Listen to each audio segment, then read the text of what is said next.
This is a standard, everyday, two-car garage in an American suburb.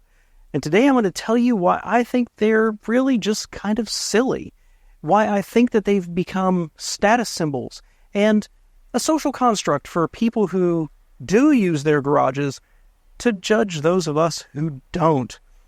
Welcome back to All Cars, y'all. I am John, and I love my garage. Don't get me wrong, but yes, it is full of stuff. And I do believe that using them is kind of silly. I understand there are legitimate reasons that people need to use their garages. We'll cover them here and at the end a little bit. But for the most part, I decided 20 some odd years ago, garages were just kind of silly for what I'm concerned about. Now, I've driven through our neighborhood here and other neighborhoods around us, and the number of people who use their garages, at least consistently, are very, very few and far between. And I personally have always found garages kind of confining, kind of uncomfortable. You're a little too close to the wall, a little too close to another car. You got to slide in and out and just get around. I'd rather have the space. But garages have been with us since the very beginning. The early cars were very expensive. Wealthy people tended to buy them, and they tended to park them in their carriage houses, sometimes in a barn with their horses. But by about 1912, the term garage had been brought up and brought over from France. After World War II, when the first stereotypical subdivision started being built, Levittown, I think it's about 17,000 houses, something like that, many of them had one-car garages. Not all of them, but many. So this has been a fixture of the American house for well over a century. But it's never been completely ubiquitous. I can go to neighborhoods in my area that were built in the 60s, 70s, 80s and find plenty of houses that have absolutely no garages or even a carport associated with them. Now, this all came up because I did a video about reliability not too long ago and talking about how the Honda and the Ford that we own are aging at different rates. The glue, the plastics, and the rubbers are aging at different rates. And I made a comment there that we don't ever garage. All day long, all the time, we don't garage anything. And I'm surprised at the number of people who commented on that. What's wrong with Americans? Why wouldn't you put your second most expensive purchase in there to protect it? Why do you use it as storage? And the one guy who said, I need to go live in New York State for a winter, I'm going to go ahead and address that. I lived in Morgantown, West Virginia, up in the mountains for a winter. No, thank you. I'm never moving back to Yankee Land. And I will also say I didn't have a garage while I worked in West Virginia. And it worked out okay. And so about 20 some odd years ago, I realized that the idea of putting your car in a garage was just kind of silly for what I'm concerned about, which is primarily solar radiation.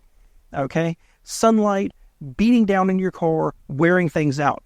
Since the 80s and the 70s, for that matter, the improvements in materials has been dramatic. The clear coats, the paint, the rubbers, and the plastics and the glues, it really shouldn't be a concern for most of us most of the time. But think about how you live. This is the key to this video. You wake up in the morning, you eat your breakfast, you get ready to go to work, you leave, it's probably dark or right after sunrise. You drive to your job, you park in a parking lot, the sun beats on it all day. You leave, you go to the grocery store, the sun beats on it all day. You drive an errand, the sun beats on it. You go to the movies, the sun beats on it in the parking lot. And then at the end of the day, you finally drive home, and it's close to or not too far away from sundown. So the times that your car will actually be parked in a garage are primarily the times the sun's not going to be beating on it. And that was my revelation, again, probably a couple of decades ago now. It's out and about. I wake up, I drive around, I go to work, I go to the store, and it's always got the sun on it. Why would I park it in the dark? That's the question. Now, of course, there's other concerns about this. I have a big old tree right here. I'm concerned about branches falling on it. I'm concerned about pollen and hail and wind and tornadoes and everything else, hail. And certainly if you live in parts of the nation where it snows and you don't want to brush it off, I understand that. Or it's so cold you need to park it to keep the interior not at negative 20 Fahrenheit. I completely get that. Maybe you have a project car that you keep in there. Maybe you have a very nice car you keep in there. Or maybe you just live in a bad neighborhood and you want to keep it more secure. I totally get that. As a matter of fact, I had a conversation this past weekend with someone who told me that her car had been broken into and they stole all of her loose change and all of her cigarettes except for one. The thief was courteous enough to leave her one cigarette, and we were joking about it. She's like, yeah, but it's not the first time. It apparently happens all the time, and she thinks she knows the thieves who break into her car.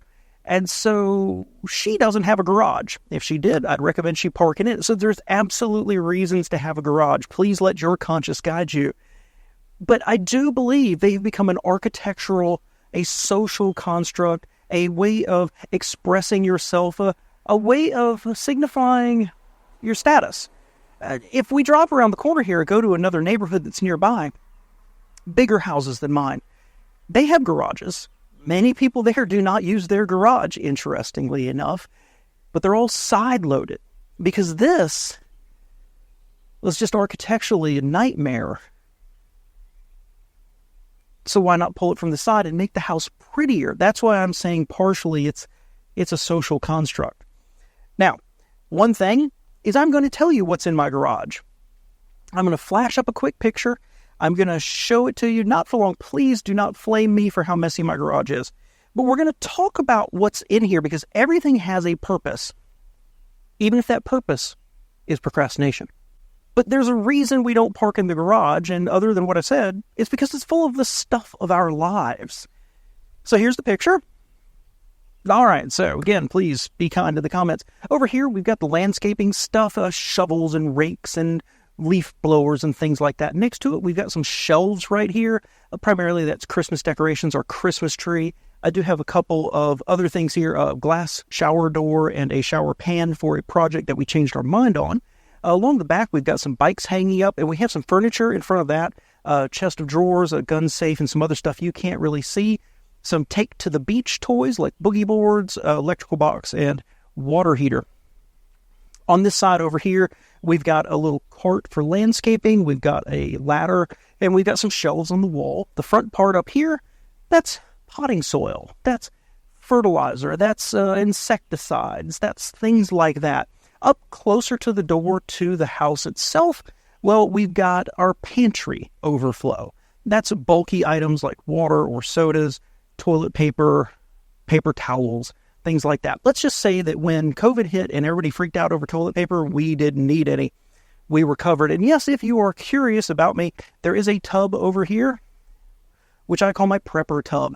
I do have lanterns, flashlights, matches, batteries, some basic things like that in case we ever lose power.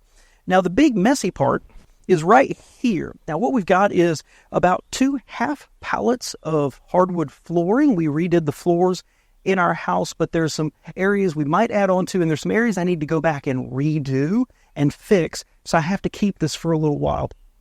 We also have about a partial pallet of some tile, because there's a couple of rooms that we're doing the tile in, which means we also have some mortar.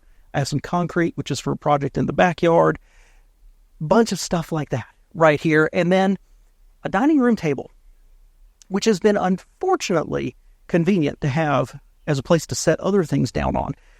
But we bought a new dining room table. This one was my wife's family's. So we have a dining room table and 6 chairs, which I think my wife's just having a little trouble letting it go. We want it to go to a good home, not just get rid of it. So we've kind of been hanging on to that for a little while.